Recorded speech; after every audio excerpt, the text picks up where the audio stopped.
Association there, it's in Studio City. But what they had was they had their 19th anniversary. We'll show her that, Corey. Thank you. They had their 19th anniversary, and so Jerry and I were there as shepherds for Graceland to be able to receive these awards.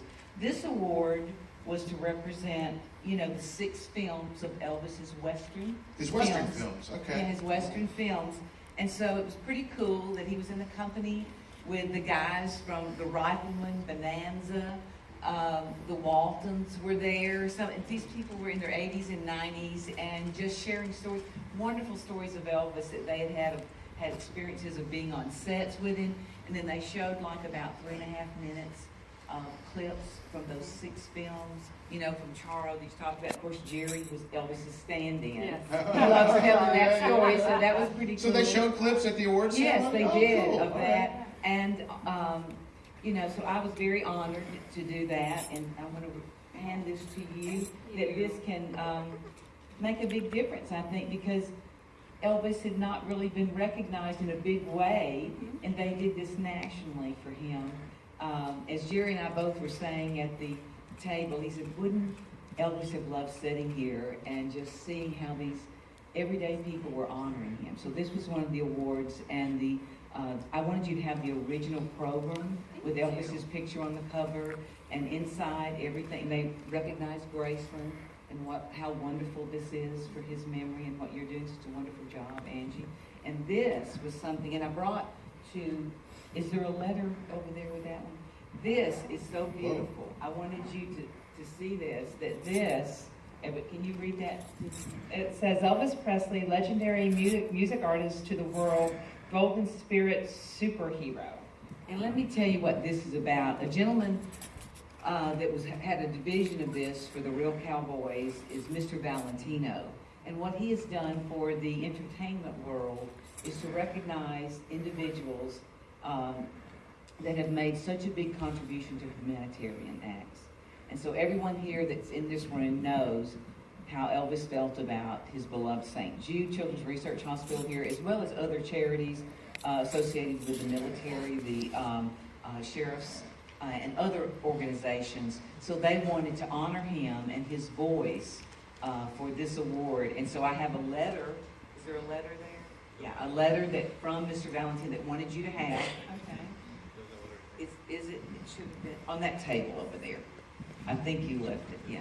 But anyway, we'll make sure you have it. Yes. So this would be, and we'll keep it in this. I wanted her because I know she's preserving things. Yeah, these are all going to go in the archives here, yeah. So I also printed out for you a little bio of every one of the movies. Not like you don't have it, but I did want you to have everything they gave me. And then the fact that we took it that night, and we took the pictures of it so that I would wear the blue that Elvis loved, his blue. So I would put the letters and everything. Other room? Okay. All right. So that would have been there, and we'll make sure you have all of that goes. And the other award is the military award. This was pretty cool that evening.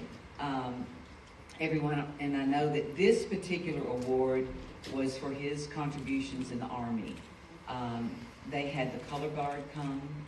The entire Hollywood group was there. They played the trumpets. They played the bagpipes. It was really pretty cool to see it. And of course, Jerry Schilling and I were just honored that we could be there and experience that and bring that back to you. Well, thank you so much. We're so proud, and these will be cherished and become part of the archives and part of the story that continues his legacy.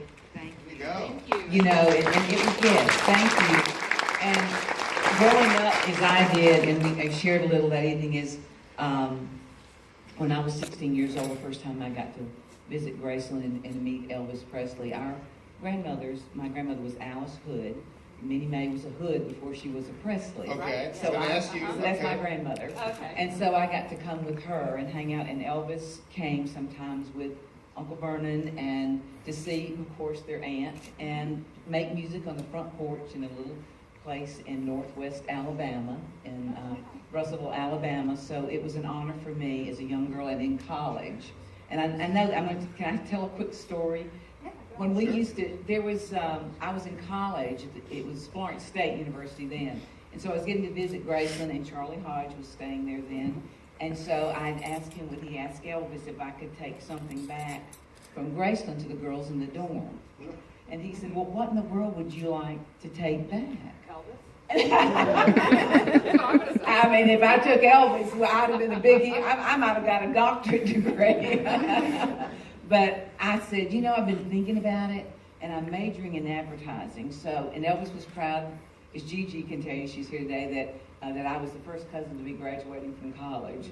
And so I was, I said, I'd love a roll of toilet tissue from the bathroom. They said, have you lost your mind? And I said, no, I want Elvis to autograph a roll of toilet